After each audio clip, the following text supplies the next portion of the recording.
dosen dari program studi S1 Kebidanan Universitas Gunadarma. Spesialisasi saya dalam pengajaran adalah kebidanan dan kesehatan masyarakat. Pada hari ini, saya akan menjelaskan tentang teknik pengajaran saya dengan metode DAI, yaitu Delivery, Interaction, dan Assessment, pada salah satu mata kuliah yang saya ampu, yaitu konsep kebidanan dengan bobot 4 SKS. Sebelum saya menjelaskan lebih lanjut tentang topik materi saya akan menjelaskan deskripsi singkat luaran yang diharapkan dan mode pembelajaran pada kuliah konsep kebidanan ini. Mata kuliah ini memberikan kesempatan belajar dalam pembentukan karakter diri sebagai bidan yang handal, berwibawa, bertanggung jawab dalam memberikan asuhan kebidanan sesuai dengan filosofi kebidanan yang berfokus pada pemberdayaan perempuan. Mata kuliah ini akan membahas bagaimana pembentukan karakter diri mahasiswa sebagai bidan yang profesional bertanggung jawab dalam memberikan asuhan kebidanan sesuai dengan filosofi kebidanan yang berfokus pada pemberdayaan perempuan. Dengan mengikuti mata kuliah konsep kebidanan, mahasiswa mampu menguraikan tentang peran fungsi bidan. Untuk dapat mencapai kemampuan tersebut, mahasiswa diberikan 14 kali topik yang akan dibahas secara online, yaitu pertama, pengertian filosofi kebidanan dan definisi bidan serta ruang lingkup asuhan kebidanan. Kedua, perkembangan profesi pelayanan pendidikan bidan secara nasional dan internasional. Ketiga, paradigma asuhan kebidanan. Keempat, peran fungsi bidan. Kelima, standar profesi bidan. Keenam, standar teori dan model konseptual asuhan kebidanan. Ketujuh, sistem penghargaan bagi bidan dan reward. Kedelapan, sistem penghargaan bidan berupa sanksi. Kesembilan, prinsip pengembangan karir bidan. Kesepuluh, manajemen kebidanan. Kesebelas, usaha pelayanan dan praktik kebidanan secara mandiri maupun berkesinambungan. Dan topik ke-12, model asuhan kebidanan. Berikut adalah contoh saat saya melakukan pengajaran pada mahasiswa melalui via Zoom. Assalamualaikum warahmatullahi wabarakatuh. Selamat pagi semuanya. Waalaikumsalam. Waalaikumsalam warahmatullahi wabarakatuh. Selamat pagi, Ibu. Apa kabar hari ini? Semoga selalu dalam keadaan sehat walafiat. Apakah semuanya hadir untuk pertemuan kita hari ini? Semuanya hadir ya? Baik, alhamdulillah. Sebelum kita masuk pada topik perkuliahan ini tentang peran dan fungsi bidan, apakah masih ada yang ingat tentang topik minggu yang lalu?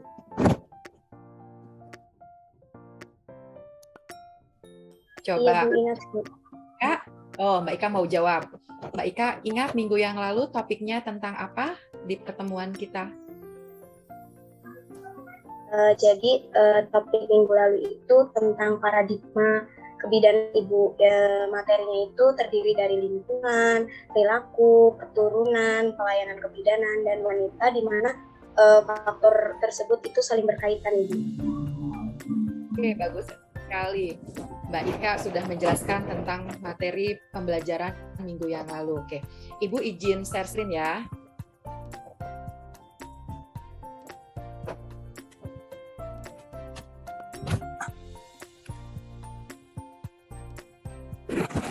Sudah terlihat PPT Ibu? Sudah, Ibu.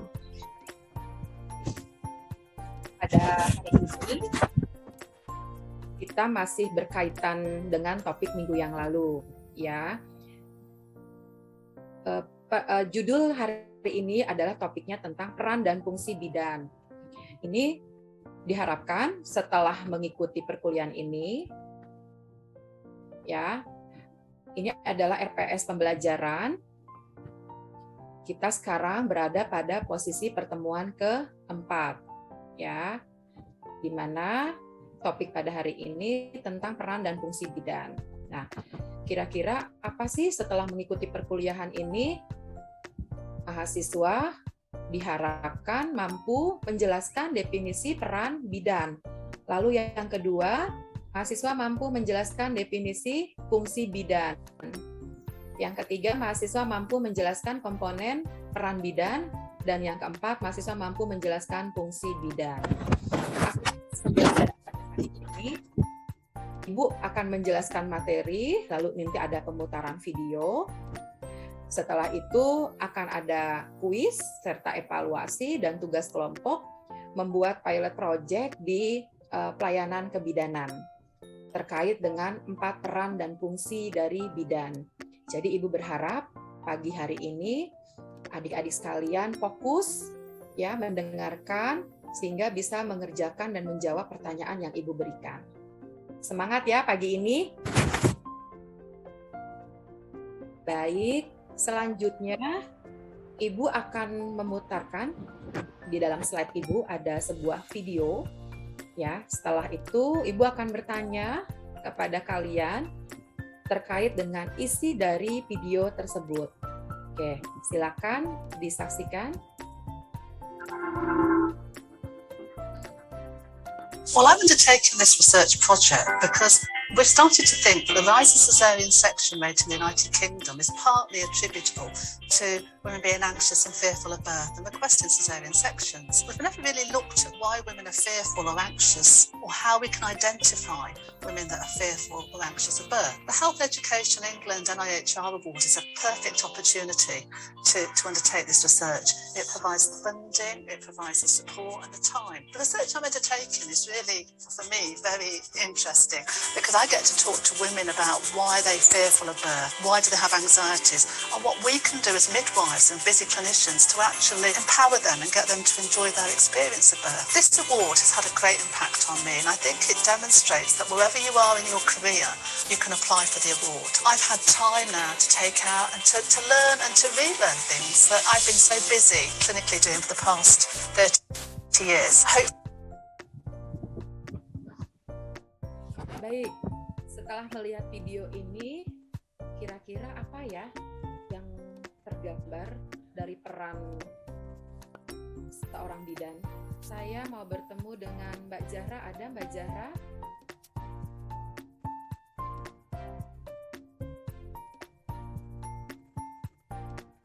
Iya, Bu. Video tersebut menjelaskan bahwa bidan berperan sebagai peneliti, Bu. Oke, baik sekali jawabannya, tepat. Ada yang bisa melengkapi kembali isi dari tayangan video ini? Mbak Dura, hadir ya pada hari ini ya. Mbak Dura bisa melengkapi tadi jawaban dari Mbak Zahra?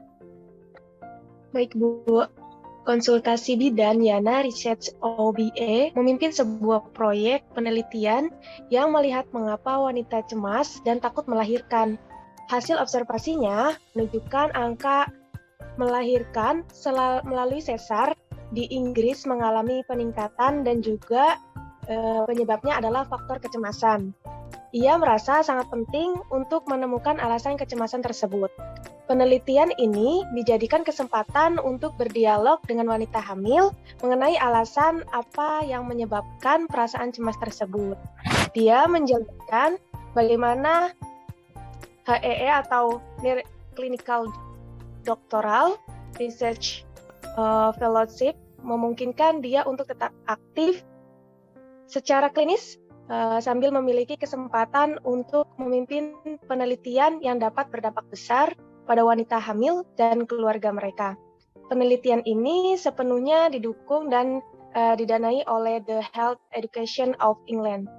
Seperti itu, Bu. Oke, hebat, bagus, lengkap sekali ya.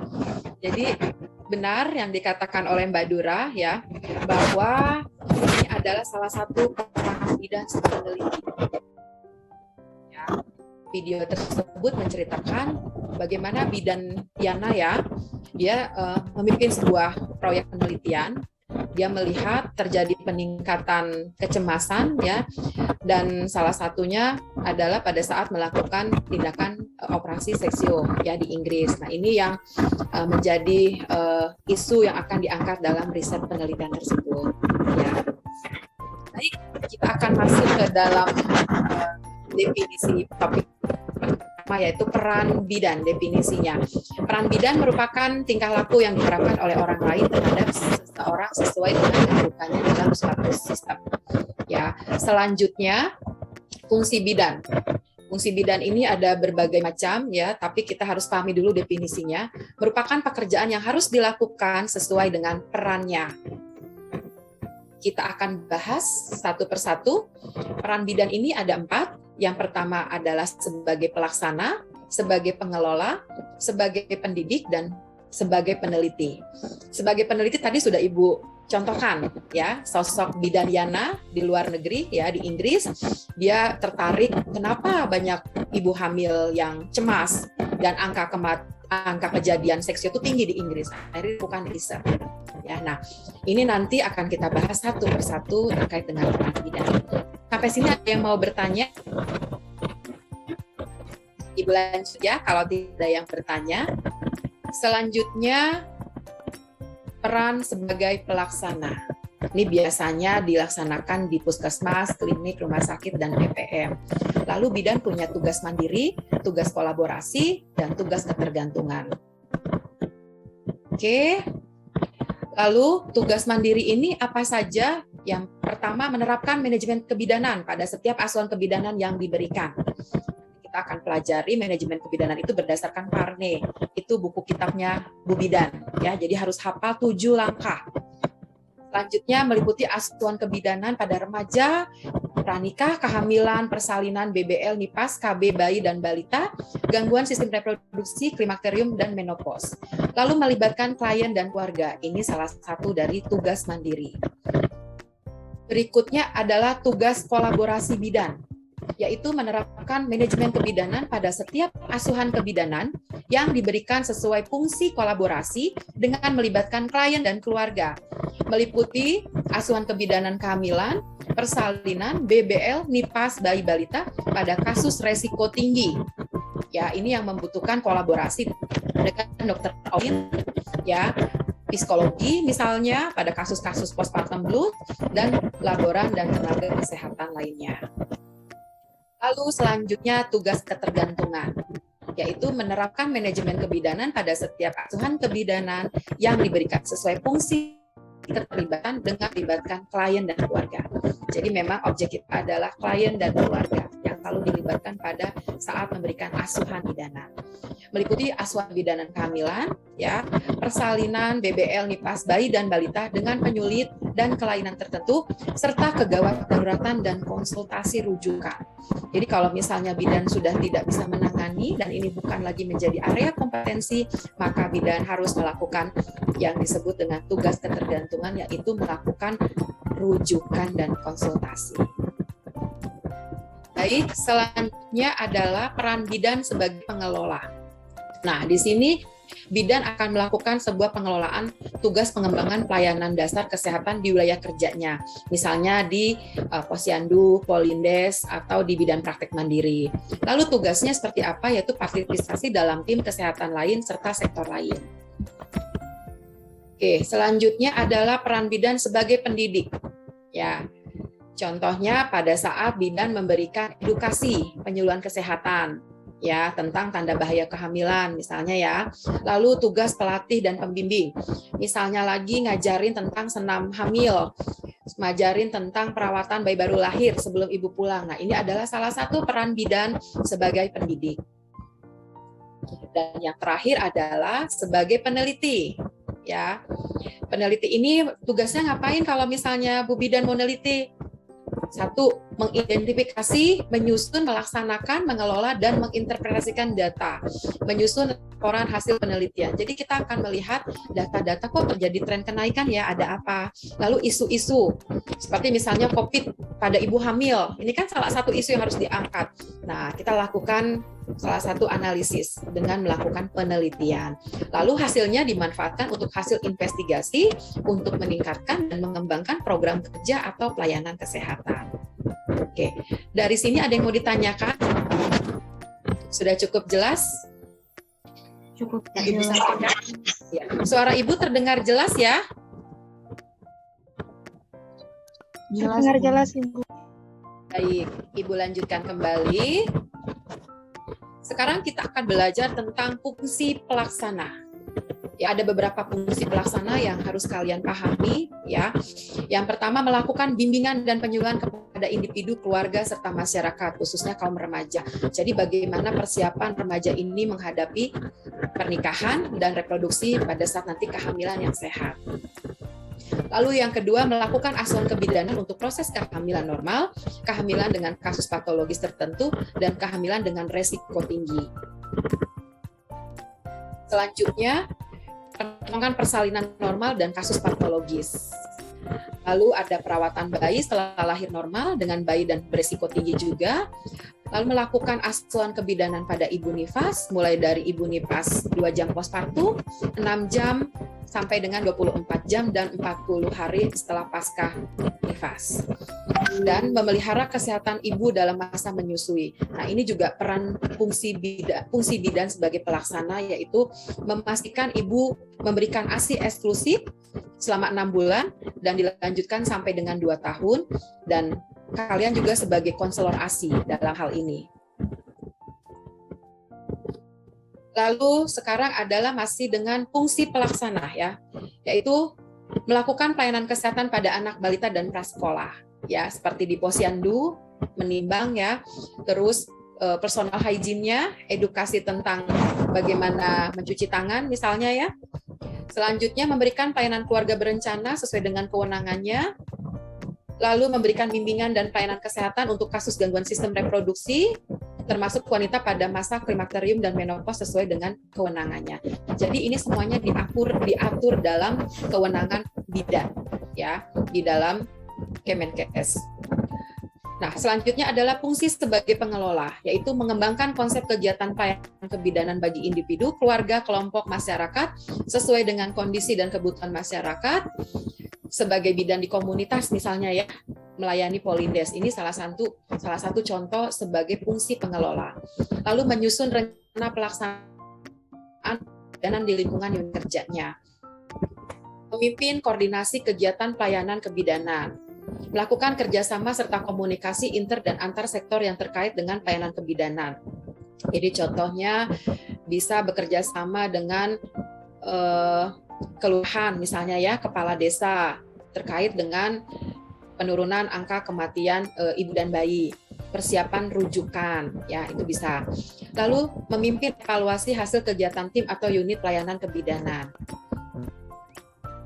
Baik, ini selanjutnya kita akan membahas tentang fungsi pendidik. Ya, tadi udah dikasih contoh ya, salah satunya nanti pada saat Anda memberikan edukasi, komunikasi, edukasi, informasi ya. Nah, memberikan penyuluhan kepada individu, keluarga, kelompok, masyarakat terkait pelayanan kebidanan dalam lingkup kesehatan serta keluarga berencana. Lalu membimbing dan melatih kader. Kader ini nanti temannya bidan kalau Anda tugas di desa ya. Dan termasuk juga pembinaan pada dukun bayi. Lalu memberi bimbingan kepada para bidan dalam kegiatan praktik klinik masyarakat. Ya, kalau Bu bidannya di puskesmas, dia akan banyak men-share, membimbing kegiatan-kegiatan yang terkait dengan program puskesmas. Selanjutnya mendidik bidan atau tenaga kesehatan hanya sesuai dengan bidang keahliannya.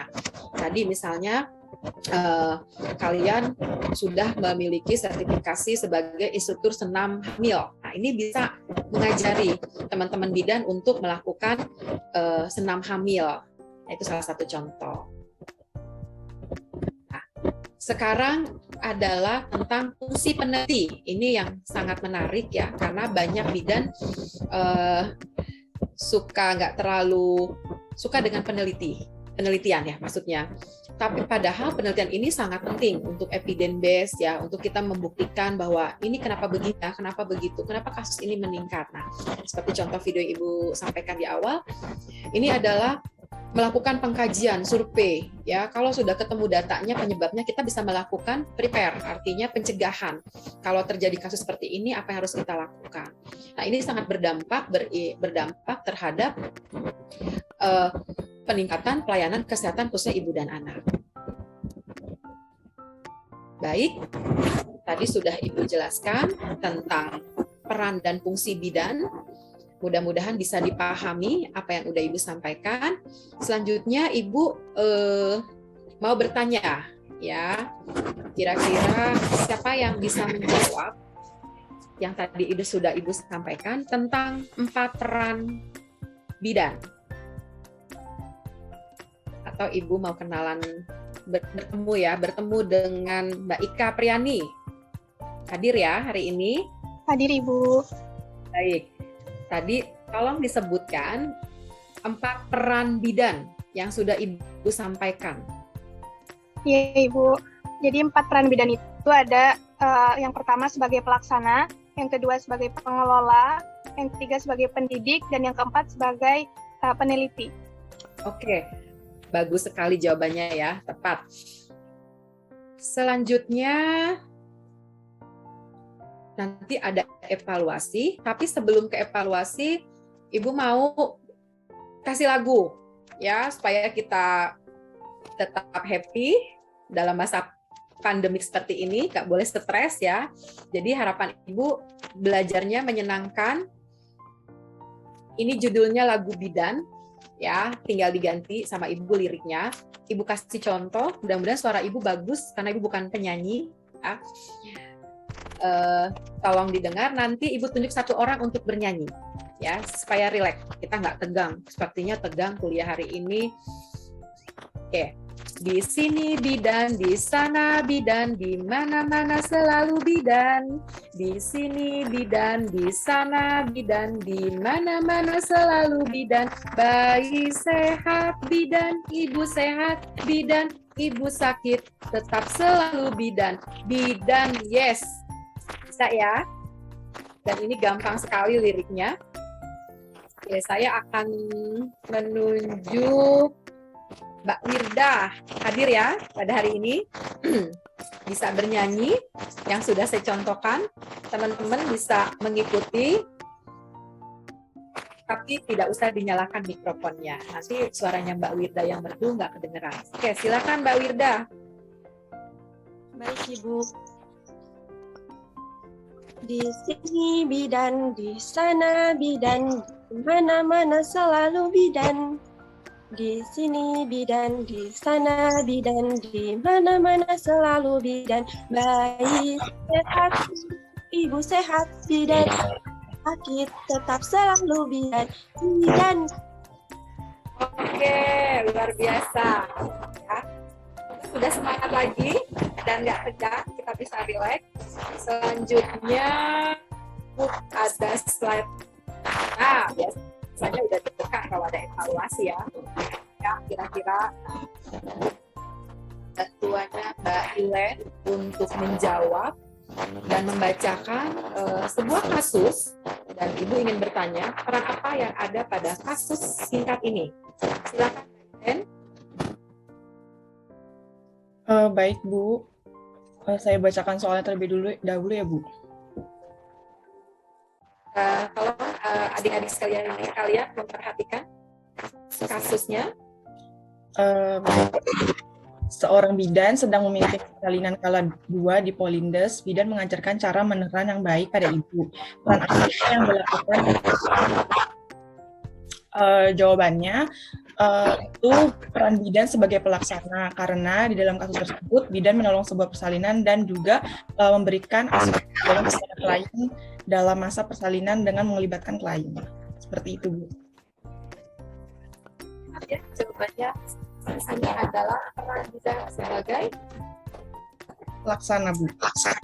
Pelaksana ya, karena dia memimpin persalinan di Polindes, jadi adanya di desa kasusnya. Ya, ini salah satu contoh yang ibu-ibu. Selanjutnya untuk kegiatan tugas kelompok, Ibu memberikan tugas yaitu membuat pilot project yang Anda kerjakan, diambil di tempatnya di puskesmas, klinik bersalin, rumah sakit, praktik mandiri bidan, terkait dengan peran dan fungsi pelayanan kebidanan pada praktek profesional bidan. Ya, dimulai dengan melakukan observasi, wawancara mendalam, lalu bertanya tentang peran dan fungsi bidan, misalnya peran bidan sebagai pengelola. Nah, di puskesmas itu seperti apa kegiatannya dia? Nah, Anda potret, lalu Anda deskripsikan dalam sebuah paper laporan, dan tugas ini diberikan 1 minggu kepada Ibu. ya deadline-nya. Lalu nanti di pekan depan kita akan mempresentasikan masing-masing kelompok terkait dengan pilot project. Ya, dengan harapan anak-anakku sekalian bisa melihat langsung bagaimana peran dan fungsi bidan ya di dalam memberikan asuhan pelayanan kebidanan. Kira-kira jelas tugas dari Ibu? Apakah ada yang mau ditanyakan? Jelas Ibu. Jelas Ibu. Kalau jelas, bisa nanti kalau ada yang kurang jelas bisa bertanya via grup ya, WhatsApp grup, atau menghubungi Ibu langsung. Nah, selanjutnya Ibu mau bertemu dengan siapa ya? Mbak Agustin ya? Ada Mbak Agustin?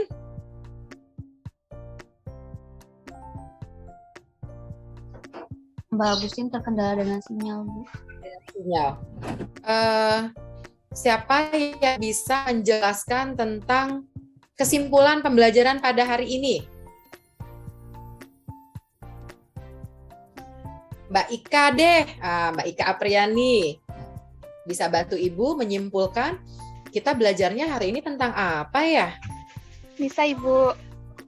Jadi kesimpulannya, kita itu belajar tentang paradigma kebidanan. Paradigma kebidanan itu adalah cara pandang bidan dalam memberikan pelayanan kebidanan. Lalu ada komponen dalam pelayanan kebidanan, itu ada wanita, lingkungan, perilaku, keturunan, dan pelayanan kesehatan. Kemudian ada peran bidan.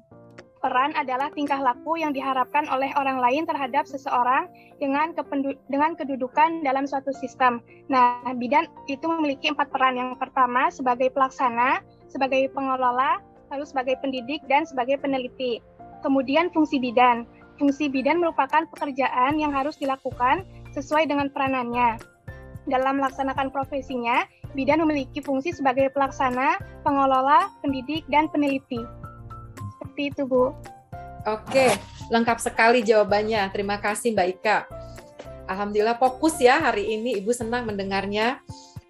Baik, Ibu simpulkan kembali bahwa topik hari ini sangat penting karena kita akan menjadi seorang bidan, tentunya harus tahu peran dan fungsi dari bidan. Ya, peran bidan tadi sudah Ibu sampaikan ada 4, sebagai pengelola, sebagai pelaksana, sebagai pendidik, dan sebagai peneliti. Lalu fungsinya ada beberapa, termasuk juga sebagai tugas mandiri, kolaborasi, dan tugas ketergantungan, yang semuanya itu saling keterkaitan. Ya, jadi bidan itu tidak bisa bekerja sendiri. Ada yang tugas mandiri, ya, lalu ada yang juga saling keterkait dengan tugas kolaborasi. Baik, Ibu berharap pada topik ini bisa diimplementasikan pada asuhan kebidanan yang lainnya, karena ini akan saling keterkaitannya sangat erat. Nah, untuk sumber buku, Ibu sudah menyampaikan di slide. Kalian bisa menambah hasanah ya, materi membaca dari beberapa sumber buku yang Ibu sampaikan dalam slide ini, supaya lebih lengkap lagi, lebih sempurna lagi. Jadi kalian bisa membaca pada buku Parne ini ya, McDonald ini juga bagus sekali bukunya ya, terkait dengan peran dan fungsi bidan. Demikian pertemuan perkuliahan kita pada hari ini. Sampai berjumpa di pekan depan. Jangan lupa mengisi absensi di Google Form dan mengisi rubrik di dalam Piklas. Terima kasih atas perhatiannya. Wassalamualaikum warahmatullahi wabarakatuh. Waalaikumsalam warahmatullahi wabarakatuh. Itu tadi cuplikan bagaimana saya mengajar online. Baik, itu saja yang dapat saya sampaikan pada video pengajaran kali ini. Sampai jumpa. Terima kasih.